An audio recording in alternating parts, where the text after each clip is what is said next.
The stars looked different from the bridge of the Harmony's edge. Ambassador Claire Morrison stood at the wide window, watching the alien ships approach. She had prepared for this moment her entire career, but nothing could have made her ready for humanity's first real meeting with other intelligent life. "They're beautiful," said Dr. Marcus Kane, joining her at the window.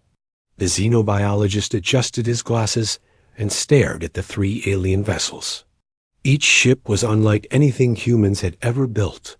One looked like a giant crystal, catching starlight and throwing it back in rainbow colors. Another seemed to be made of living metal, its surface moving like water. The third was dark and angular, covered in spikes and sharp edges. "Beautiful and dangerous," Captain Lisa Rodriguez added from behind them. The security chief never took her eyes off the scanner readings. Her hand rested on her weapon, though she tried to keep the gesture casual. "Their energy signatures are off the charts. Any one of those ships could turn us into space dust." Claire nodded, but kept her expression calm. She had spent years learning to hide her thoughts behind a diplomat's smile. "That's exactly why we need to be careful. We get one chance to make a good first impression." The communication system crackled to life. A voice spoke in perfect English, though it sounded strange and mechanical. "Human vessel Harmony's Edge. This is Chancellor Kethver of the Galactic Confederation. We welcome you to our space. Please prepare for boarding." "Boarding?" Marcus whispered. "They're coming aboard." "Our ship?" Claire raised her hand for silence. She pressed the communication button. "Chancellor Kethvar, we are honored by your welcome. We grant permission for your delegation to board." Ambassador Morrison, speaking for humanity. Within minutes, the alien delegation arrived. The airlock opened with a soft hiss, and 3 beings entered the human ship. Claire had seen the pictures and videos from the probe encounters, but meeting them face to face was completely different. Chancellor Kethver looked like a giant insect walking on 2 legs. His body was covered in shiny black plates, and his eyes were large and dark. When he moved, his joints made small clicking sounds. Behind him came Counselor Nintel, the crystal being. She was tall and thin, made of what looked like living glass. Light moved through her body in patterns that were almost hypnotic. The third alien was smaller and more human-like, but his skin was blue, and his eyes were completely white. He introduced himself as Trade Representative Zolpak of the Altruan Republic. "We are pleased to meet humanity," Chancellor Kethver said. His voice came from a device on his chest, not his mouth. "Your species shows great promise. You remind us much of our friends, the Altruans." Zolpak stepped forward and bowed slightly. "Indeed, the physical similarities are remarkable. We Altruans have been part of the Confederation for over 300 years. We are traders and scholars, devoted to peace and learning." Claire smiled and returned the bow. "We are honored by the comparison. Humanity has always valued knowledge and peaceful cooperation." The groups moved to the ship's main conference room. As they walked, Claire noticed how the aliens moved. Chancellor Kethver walked in straight lines, never varying his pace. Counselor Nintel seemed to float more than walk, her crystalline form making soft musical sounds. Zolpak moved like a human, but more carefully, as if he was always watching. For danger. In the conference room, the aliens took their seats across from the human delegation. Claire sat in the center, with Marcus and Lisa on either side. Behind them were 3 other humans: Engineer Ben Carter, Communications Officer Amy Walsh, and Medical Officer Dr. Helen Grant. "Before we begin formal discussions," Chancellor Kethvar said, "we must share something important about the galaxy you're entering. It is not always a peaceful place." The Chancellor activated a holographic display showing a star map. Red dots marked various locations throughout the galaxy. These represent recent conflicts, pirate raids, territorial disputes, and worse. Just last month, we were forced to cleanse an entire system of rebellious elements. Cleanse? Marcus asked, leaning forward slightly. Yes, Counselor Nimtel replied, her voice like wind chimes. The inhabitants of the Kithan system refused to follow Confederation law. They were eliminated for the greater good. Such actions are sometimes necessary to maintain order. Claire felt something cold settle in her stomach, but she kept her expression neutral. Beside her, she noticed Lisa's posture change almost imperceptibly. The captain's shoulders squared just slightly, and her hands moved to rest flat on the table. Marcus, meanwhile, had gone very still, his eyes fixed on the star map. I see, Claire said calmly. And how does the Confederation typically handle such situations?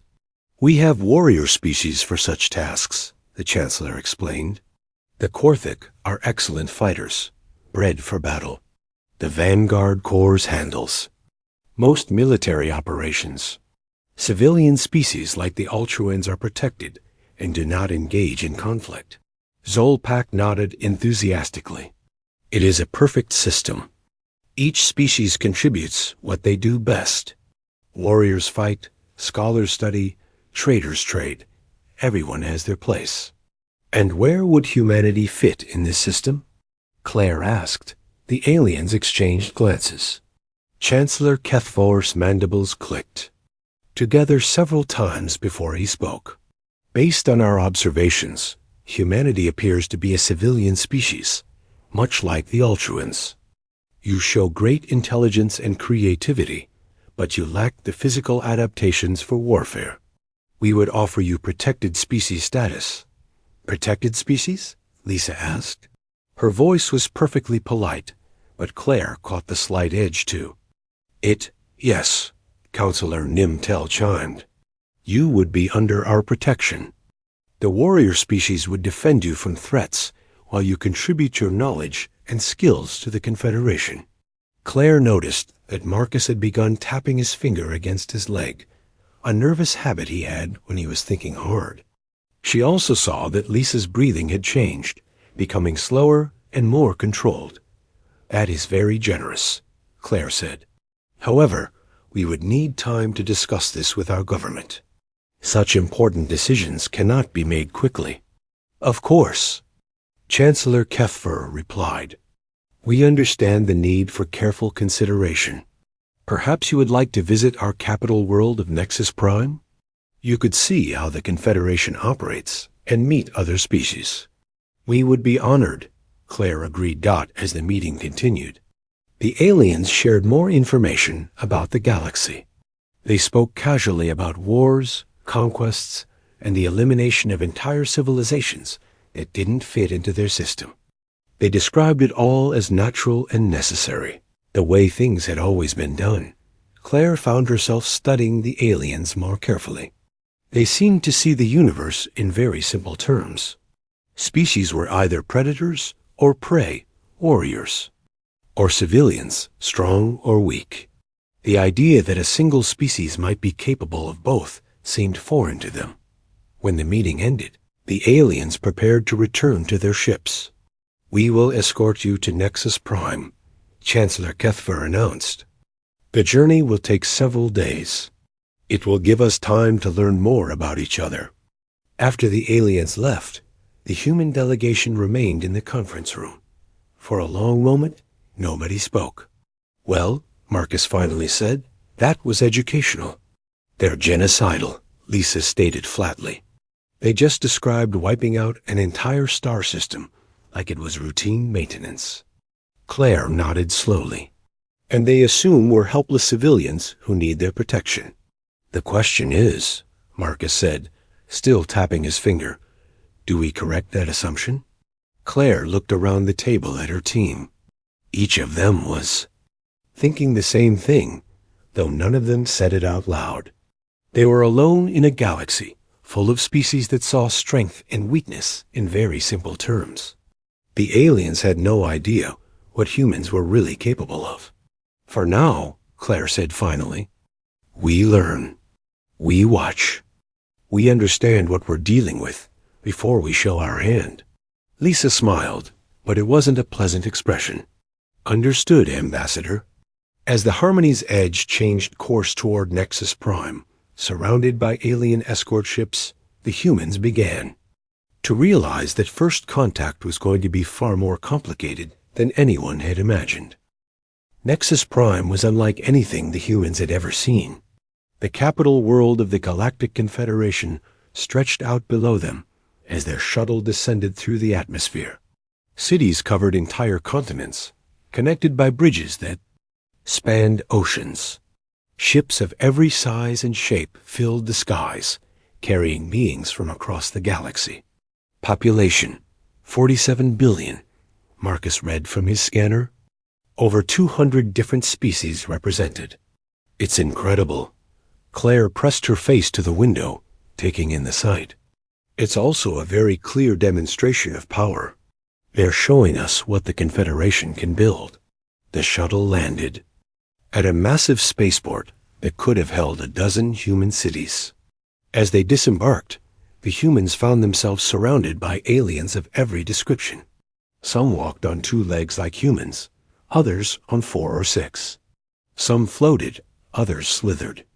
The diversity was overwhelming. Their guide was a tall, thin being with pale skin and oversized eyes. He introduced himself as Professor Yilmoth of the Etherian Collective. "Welcome to Nexus Prime," he said in a soft, musical voice. "I will be showing you our research facilities today." As they walked through the spaceport, Marcus found himself cataloging everything he saw. His scientific training had taught him to observe and analyze, but his observations were taking an unexpected turn. The flowering vines that decorated the walls could be processed into a powerful paralytic toxin. The crystalline formations that provided lighting contained enough energy to level a city block if destabilized properly. The very air recycling system could be turned into a delivery method for chemical weapons. He shook his head, trying to focus on the peaceful aspects of what he was seeing. But his mind kept returning to the destructive potential of everything around him. "Is something wrong, Dr. Kane?" Professor Yilmoth asked, noticing Marcus's distraction.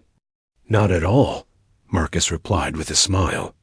"I'm just fascinated by your biotechnology. Those vines, for instance, they're clearly engineered for both beauty and function." "Yes, they filter toxins from the air while providing pleasant aesthetics," the professor explained. "Though I must say, your focus on their chemical properties is unusual.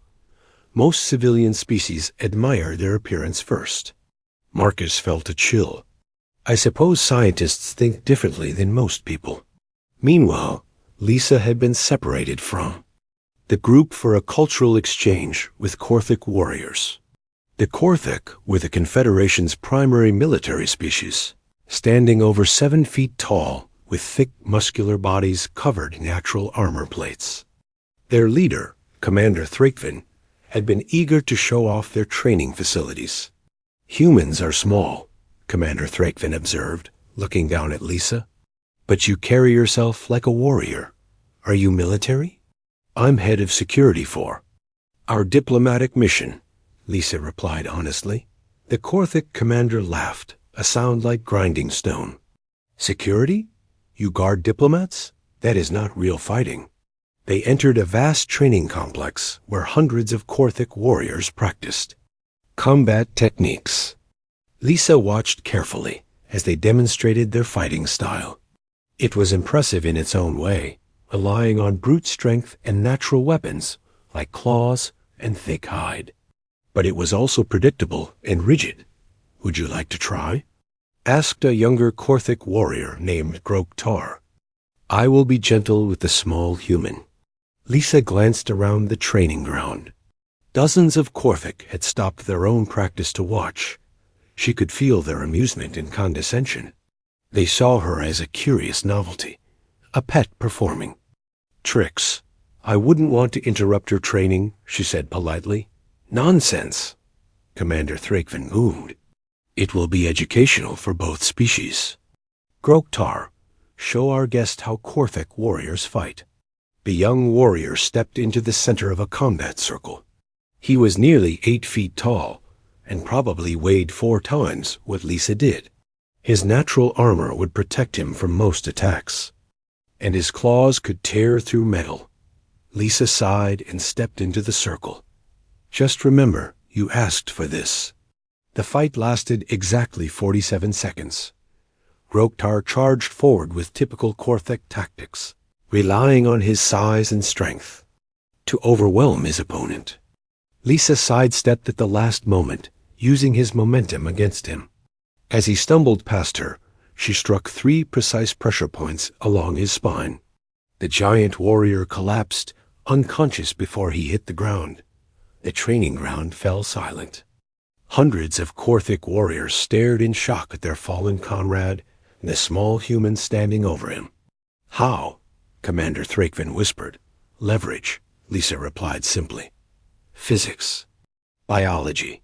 You're very strong, but strength means nothing if you can't apply it effectively." She knelt beside the unconscious warrior and checked his pulse. "He'll be fine. Just a temporary disruption of his nervous system. He should wake up in a few minutes." The Korthik warriors began murmuring among themselves.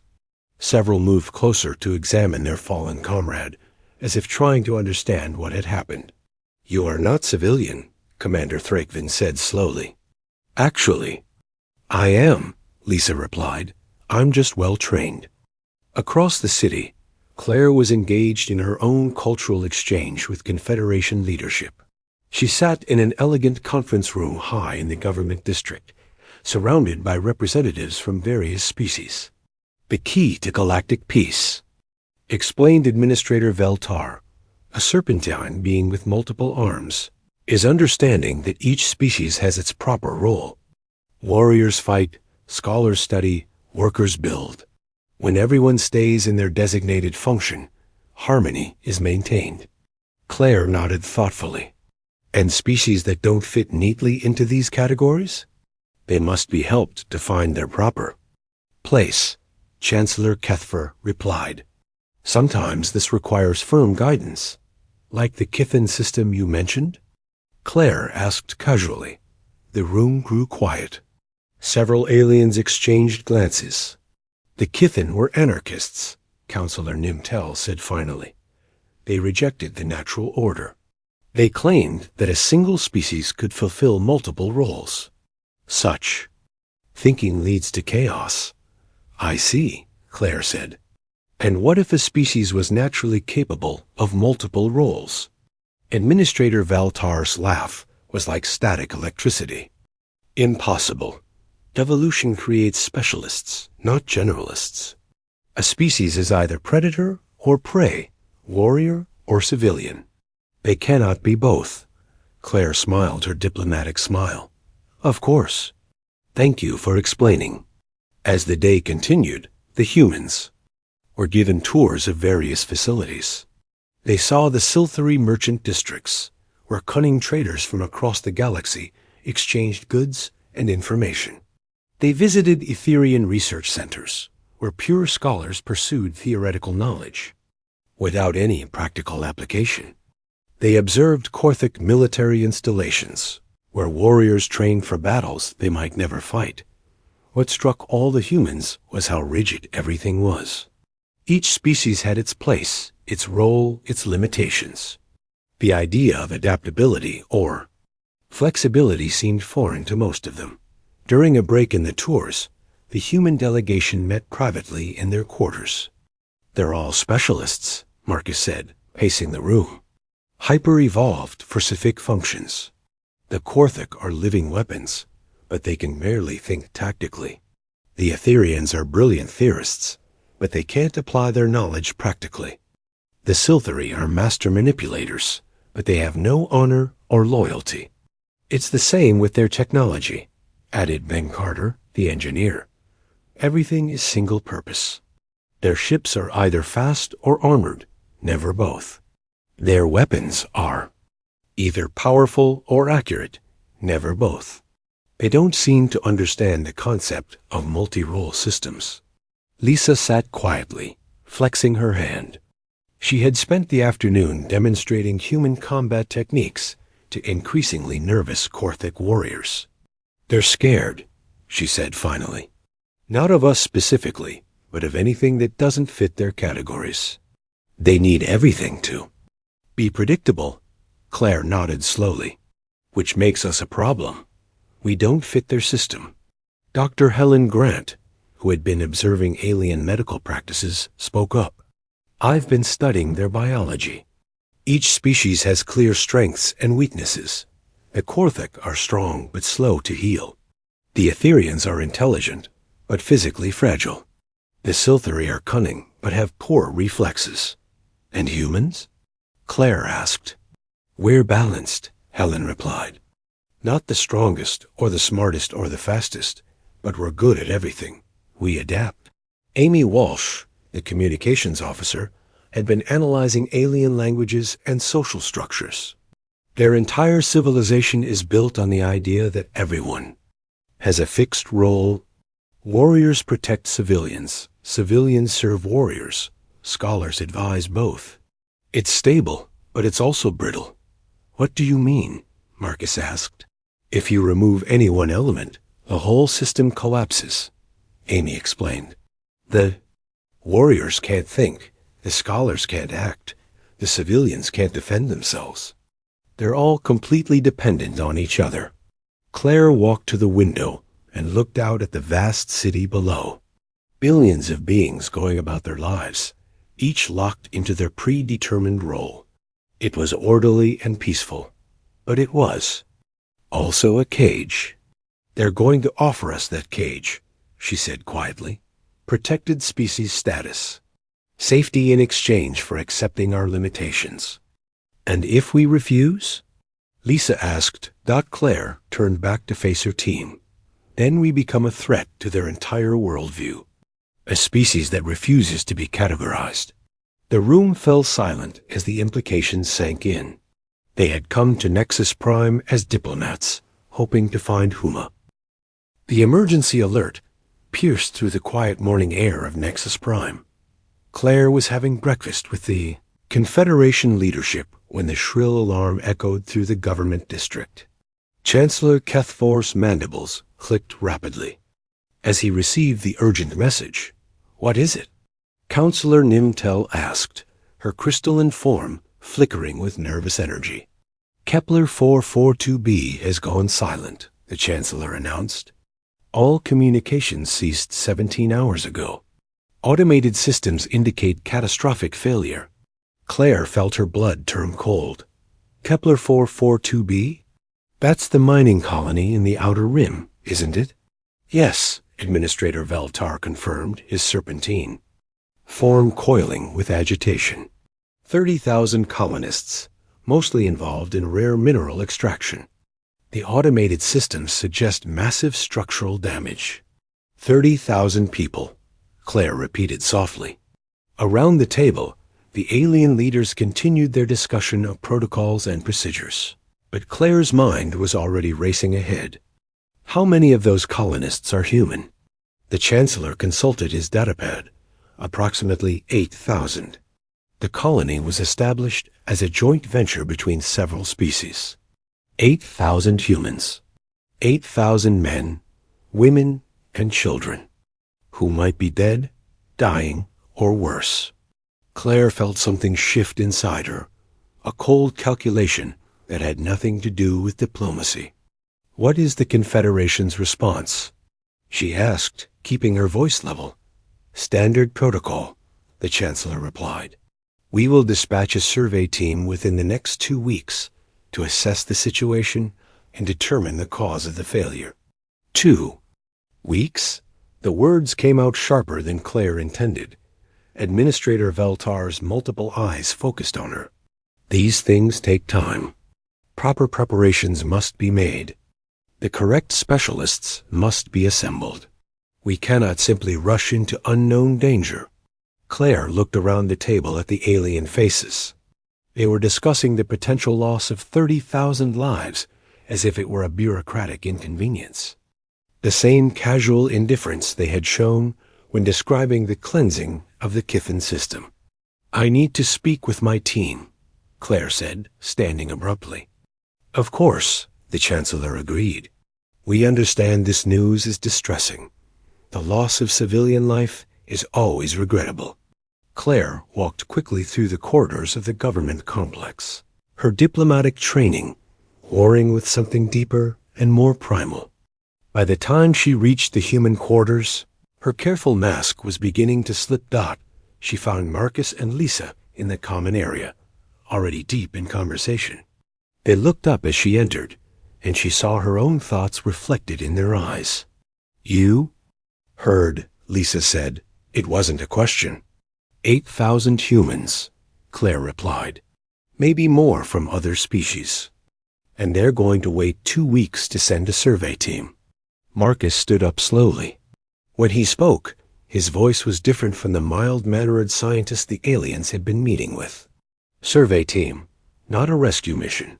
A survey team. They don't do rescue, Lisa said flatly. That's not how their system works. Warriors fight enemies, not disasters.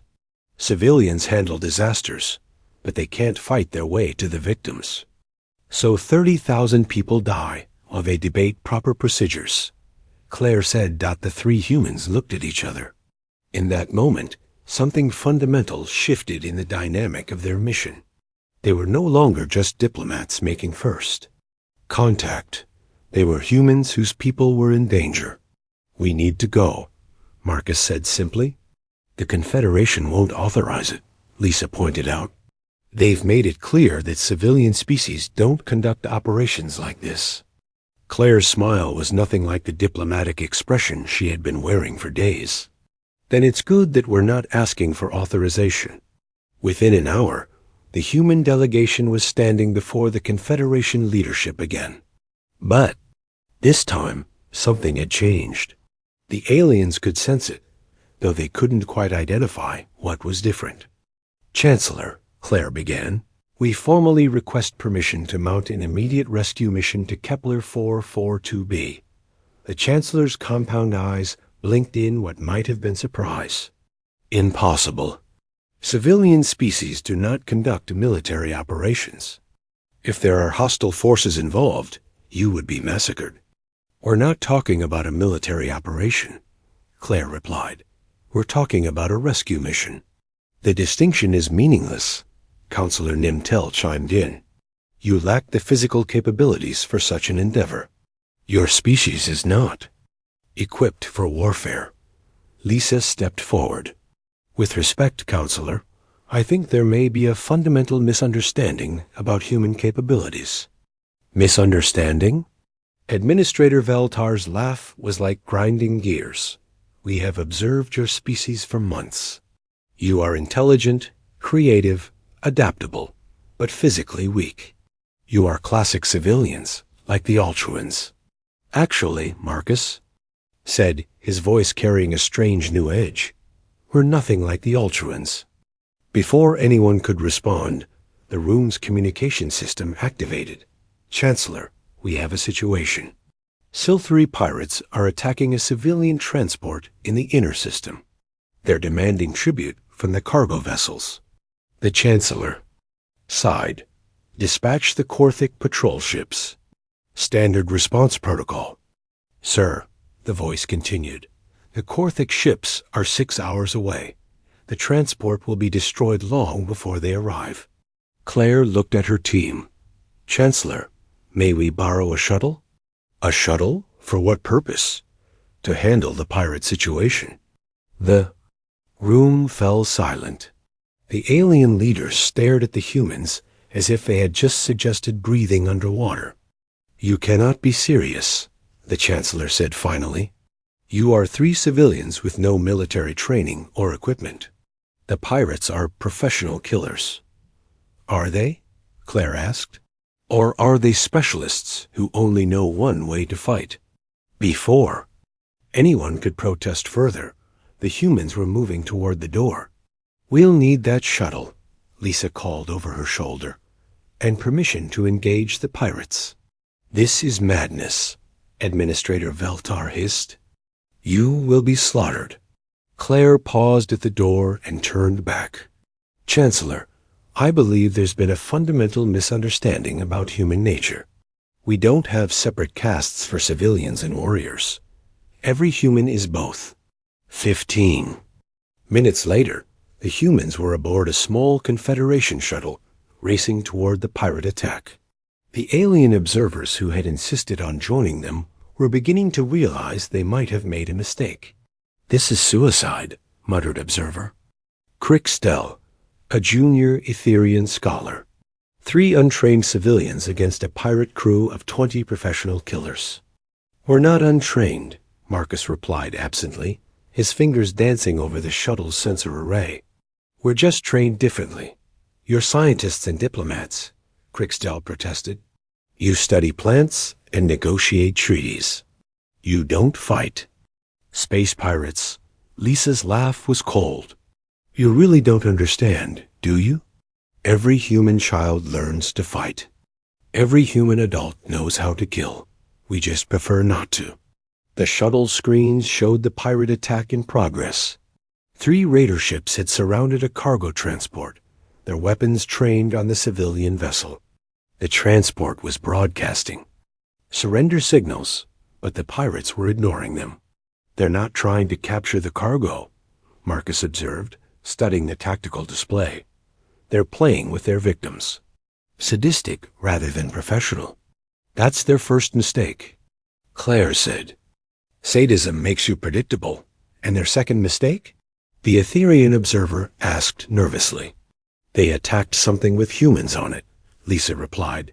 The shuttle approached the battle zone. The pirate ships were older vessels, heavily armed, but poorly maintained. Their crews were a mix of species, united only by their taste for violence and easy profit. "Unknown vessel." A gravelly voice came over the communications. "Withdraw immediately or be destroyed." "This is pirate territory now." Claire activated the response channel.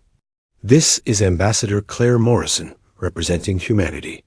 You are attacking a vessel carrying human citizens. Withdraw immediately." The pirate captain's laughter echoed through the shuttle. "Humans? The new civilian species? You have no power here, little diplomat. Run home before we decide to take your ship too." "Final warning," Claire said calmly. "Release the transport and withdraw." "Or what?" The pirate sneered. "You'll file a complaint with the Confederation?" Claire looked at her team. Marcus was already working on the ship's systems, his scientific knowledge allowing him to understand the pirate vessel's weaknesses in ways their builders never intended. Lisa was studying the tactical display, her security training identifying attack patterns and vulnerabilities.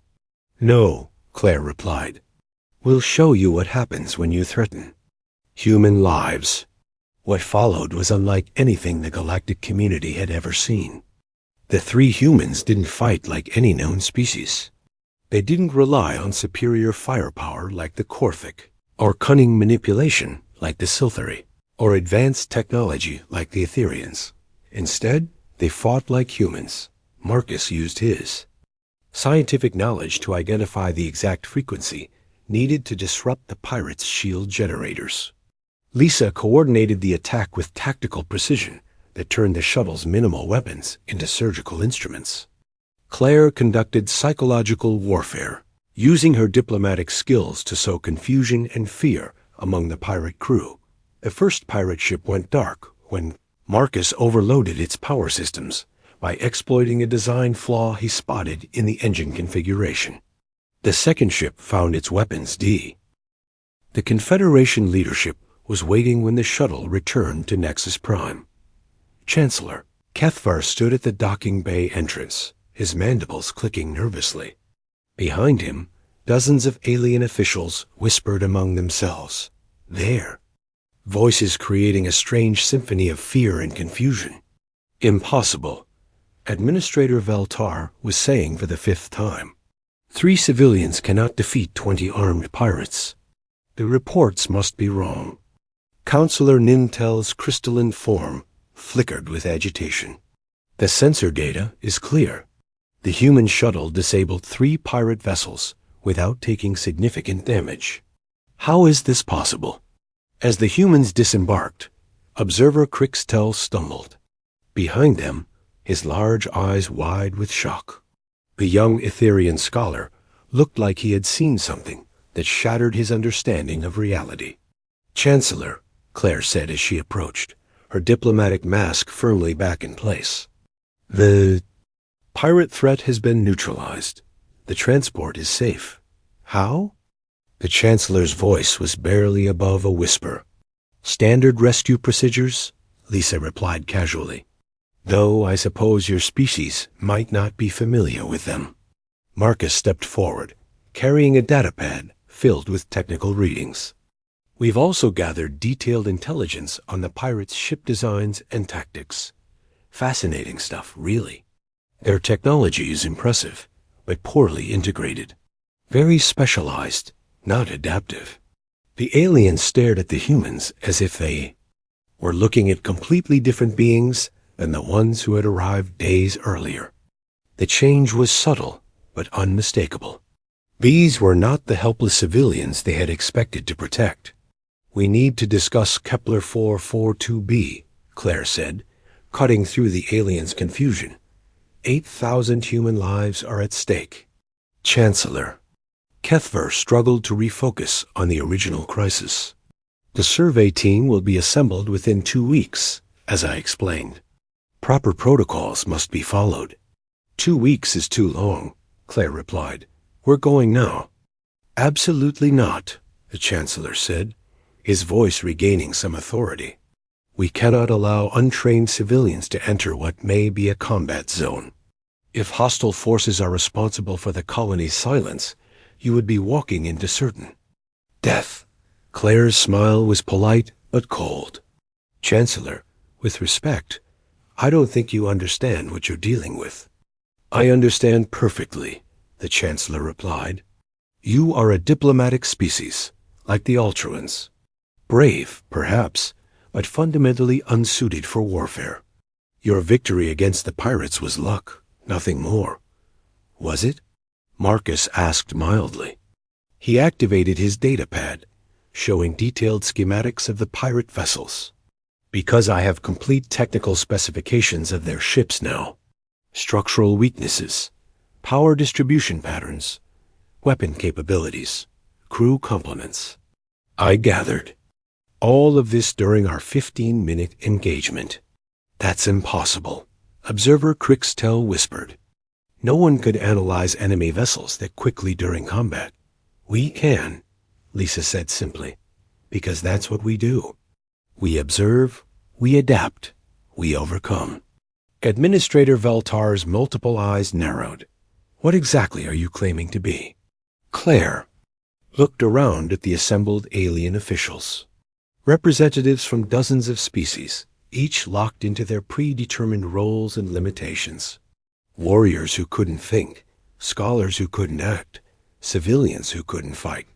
"We're human," she said finally, "and we're going to save our people." Within hours, the human delegation was aboard a fast courier ship, racing toward the outer rim. Chancellor Kethvar had finally granted permission for the mission, but only after insisting that Confederation observers accompany them. The aliens still didn't believe that 3 civilians could handle whatever they might find at Kepler 442b. The ship was small but well-equipped, designed for speed rather than combat. Along with the 3 primary humans, it carried Ben Carter, the engineer, Amy Walsh, the communications officer, and Dr. Helen Grant, the medical officer. The Confederation had also insisted on sending Observer Crixtel and a Korthak warrior named Sergeant Wachter. "I still don't understand the logic of this mission," Sergeant Wachter rumbled as they traveled through hyperspace. "If there are enemies at the colony, they should be met with overwhelming force, not a handful of civilians." "And if there are no enemies?" Marcus asked. "If it's a natural disaster or technical failure, your overwhelming force would be useless." "Then civilian rescue teams should handle it," the Korthak replied. "Not pseudo-warriors pretending to be something they're not." Lisa looked up from the tactical display she was studying. Pseudo-warriors? You defeated some pirates through luck and trickery, Sergeant Voctor said dismissively. That does not make you warriors. Lisa's expression didn't change, but something shifted in her posture.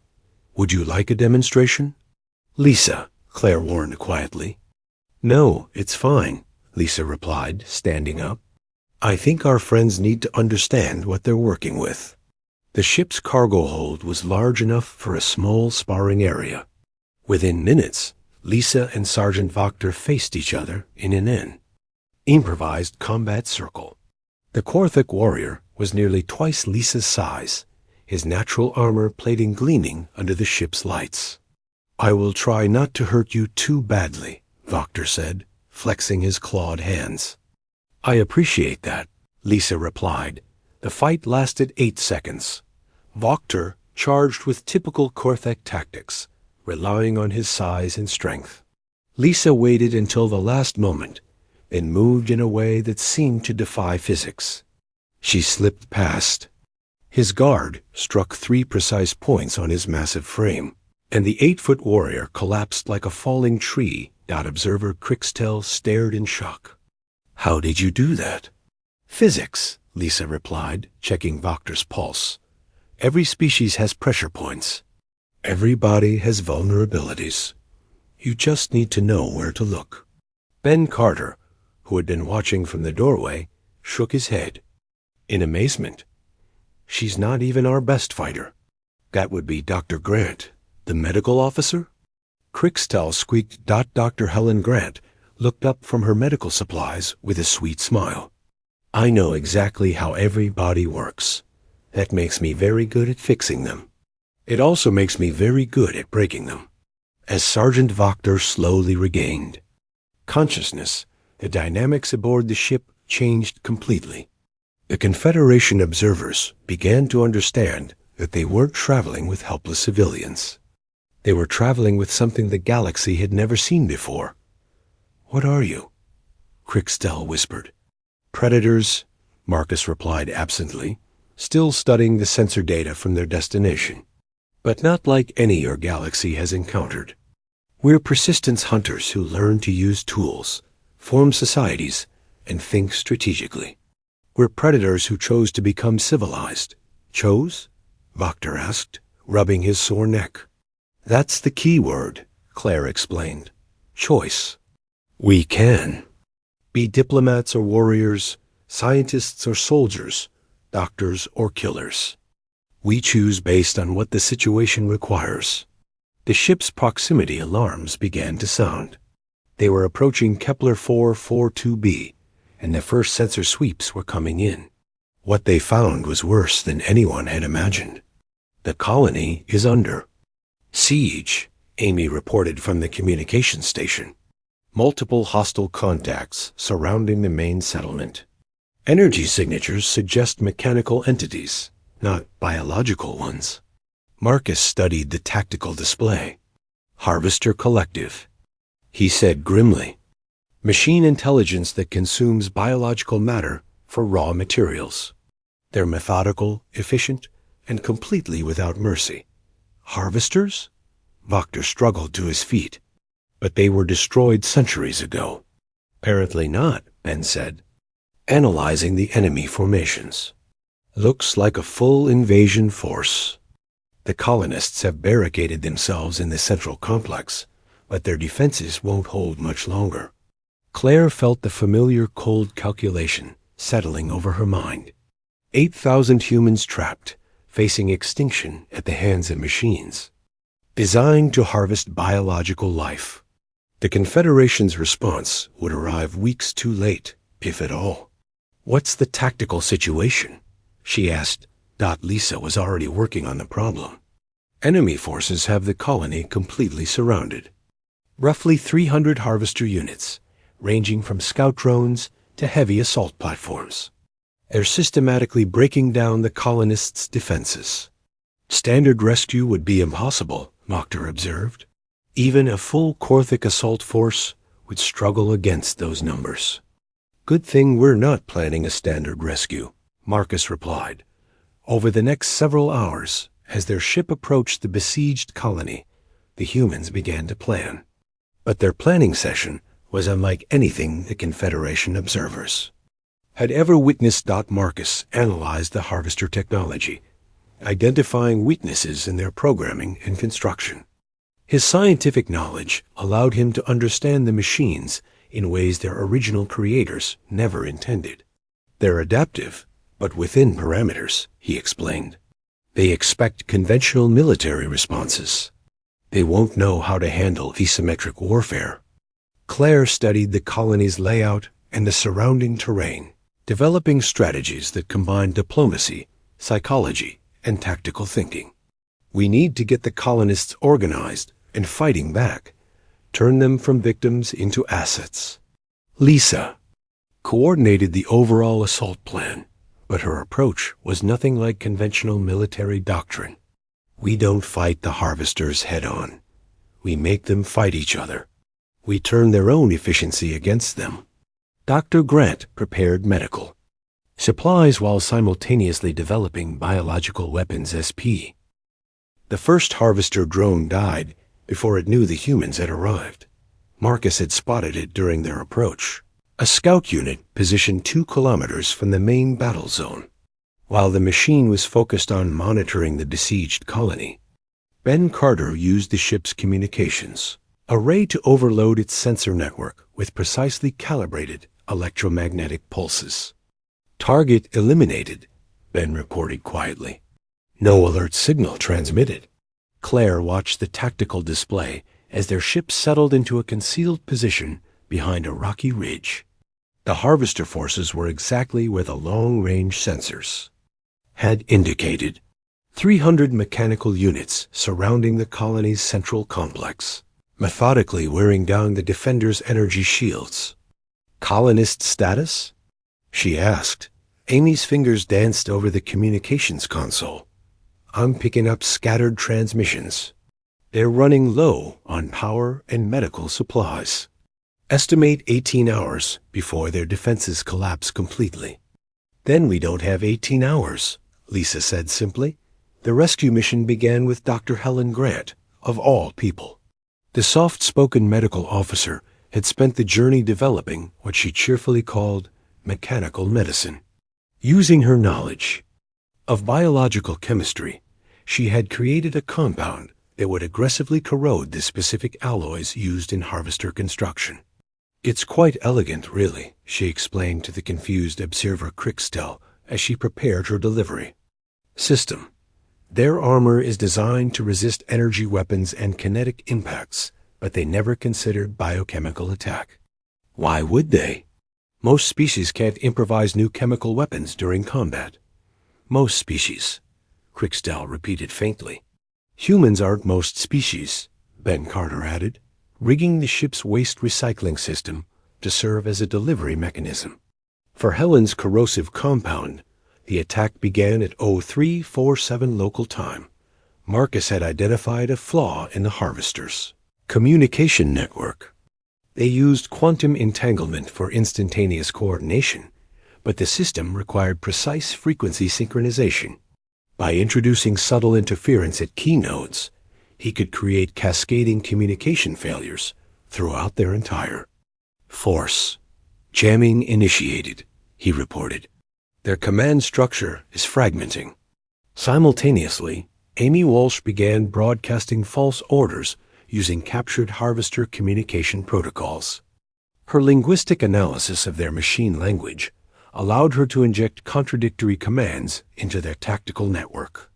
Harvester Group Alpha is now convinced that Group Beta has been compromised by enemy infiltration, she announced with satisfaction. They're requesting permission to engage friendly targets. The mechanical army began to fragment as units turned on each other. Harvesters designed to work in perfect coordination suddenly found themselves fighting a two-front war against both the colonists and their own forces. Now comes the fun part, Lisa said, checking her equipment one final time. The humans didn't attack the harvester army. They infiltrated it. Lisa, Claire, and Sergeant Voctor moved through the mechanical forces like ghosts, using the machine's own confusion against them. When harvesters detected movement, they found other harvesters. When they tried to coordinate responses, they received contradictory orders. When they attempted to re-establish communication, they encountered human-generated interference. Target. Cluster 7, Lisa whispered into her communicator. Deploying Helen's special medicine, the harvester assault platforms in the target area began to corrode from within as Dr. Grant's biochemical weapon ate through their internal systems. One by one, the massive machines simply fell apart, their sophisticated AI unable to understand what was happening to them. Inside the colony, the beleaguered defenders watched in amazement as their attackers began destroying each other. Jake Peterson, the colony's chief engineer, was the first to realize what was happening. "Someone's out there," he announced to the other survivors. "Someone's fighting the harvesters." "Impossible," replied Dr. Sarah Kim, the colony's xenobiologist. "The Confederation response isn't due for weeks." "Then who?" asked Administrator Frank Lopez, peering through the damaged viewports at the chaos outside. Their answer came when Amy Walsh's voice crackled through their emergency communications. "Kepler 442b Colony. This is the human rescue mission. We're here to get you out." "Human rescue mission?" Jake laughed despite their desperate situation. "There are only 6,000 humans in this entire sector." "Sometimes 6,000 is enough," Amy replied, "especially when they're human." The battle turned into a masterclass in human warfare. The harvesters had been designed to counter conventional military tactics, but humans didn't fight conventionally. They fought like persistence hunters who had learned to use technology, strategy, and psychology as weapons. Marcus turned the colony's own mining equipment into improvised weapons, using his scientific knowledge to modify industrial lasers into anti-harvester tools. Ben Carter hacked into the machine's maintenance protocols, convincing entire squads of harvesters that they needed immediate system shutdowns. For critical repairs, Dr. Grant's corrosive compound spread through the harvester forces like a plague, dissolving their armor and short-circuiting their electronics. Units that had been designed to operate for centuries began falling apart after minutes of exposure. But the most devastating weapon was Claire's psychological warfare. Using her diplomatic skills, she had analyzed the harvesters' AI patterns and found their fundamental weakness. They couldn't understand irrationality.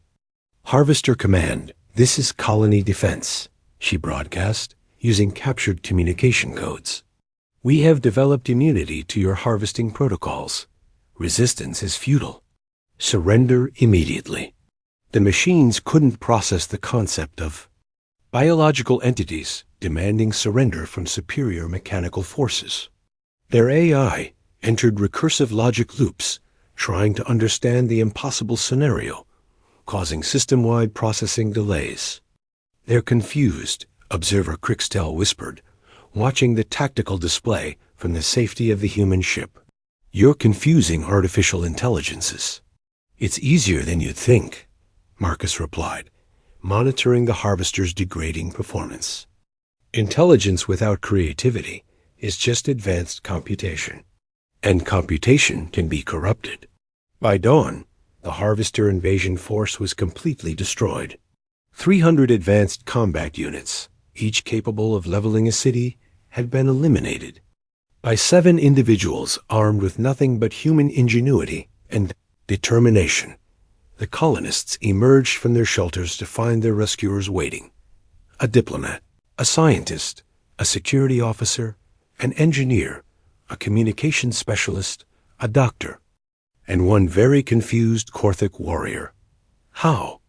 Jake Peterson asked, looking around at the wreckage of the once mighty harvester force. "We're human," Claire replied simply. "We adapt." As the rescue ships arrived to evacuate the surviving colonists, word of the battle spread throughout the galaxy. The Confederation's communication networks buzzed with reports that seemed impossible. A handful of civilians had accomplished what entire military fleets, COULDN single quotes T. Observer Crixtel, found himself in the unprecedented position of having to explain the impossible to his superiors. They are not civilians, he reported to the Etherian Council. They are not warriors either, in any sense we understand. They are something new, something dangerous. Dangerous how? His supervisor asked. They refuse to be categorized. They can be peaceful diplomats one moment and lethal predators the next. They don't specialize. They adapt. Back on Nexus Prime, the Confederation leadership was struggling to understand what humanity represented. Chancellor Kethvar called an emergency session to address the human problem. We offered them protected species status, he announced to the assembled representatives. They have demonstrated that they neither need nor want our protection. Then what do they want? Counselor Nimtel asked. To be left alone to be human. Administrator Veltar replied grimly, and that terrifies me. The Confederation faced a choice they had never encountered before. Every species in their history had fit into predetermined categories. Warriors fought. Civilians served. Scholars studied. The system worked because everyone knew their place. But humans refused to have a place. They were civilians who could fight, warriors who could think, scholars who could act. They were everything and nothing that the galaxy expected. As the human delegation prepared to return to Earth, Claire met one final time with the Confederation leadership. What do you want from us? Chancellor Kethvar asked directly. Nothing. Claire replied. We want to coexist peacefully with the galaxy. We want to trade, learn, explore, and build relationships with other species. But we want to do it as equals, not as protected pets or potential threats. And if we cannot accept that? Claire's smile was diplomatic, but her eyes carried the weight of humanity's true nature. Then you'll discover what happens when you threaten a species that refuses to be categorized. The meeting ended with no formal agreements, but with a new understanding. Humanity would not fit into the Confederation's rigid system. They would forge their own path through the galaxy, as they always had done as the human ships departed Nexus Prime. They left behind a galaxy that would never be the same. For the first time in Confederation history, a species had proven that the categories meant nothing. That adaptation was stronger than specialization. That sometimes being human was enough. The only species in the galaxy were